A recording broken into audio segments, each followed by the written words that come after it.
Il y a les marathoniens qui courent après le chronomètre et ceux qui sont plutôt venus pour les souvenirs en famille. Moi, je m'étais lancé cet objectif-là et mon père, il m'a rejoint.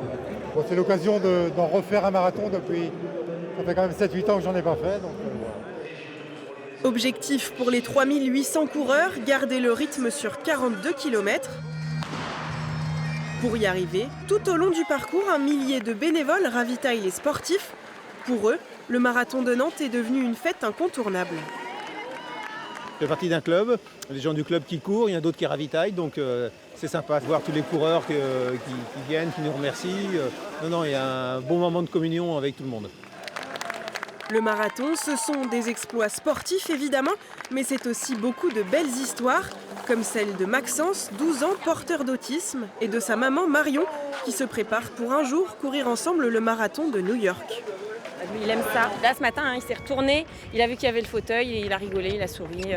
Voilà. Même si c'est un peu long des fois pour lui, parce que je cours pas vite, et en fait, lui, ça lui va.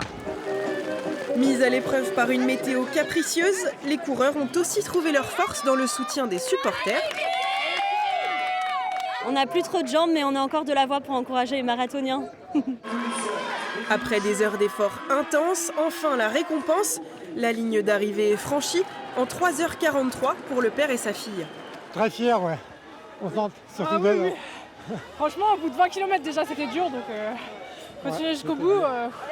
Heureusement qu'il était là à me porter de l'eau. Maxence et Marion, eux aussi, sont allés au bout de leur objectif en 5h30. C'est fait. Ouais. Finisher. Tous les deux finishers, ouais.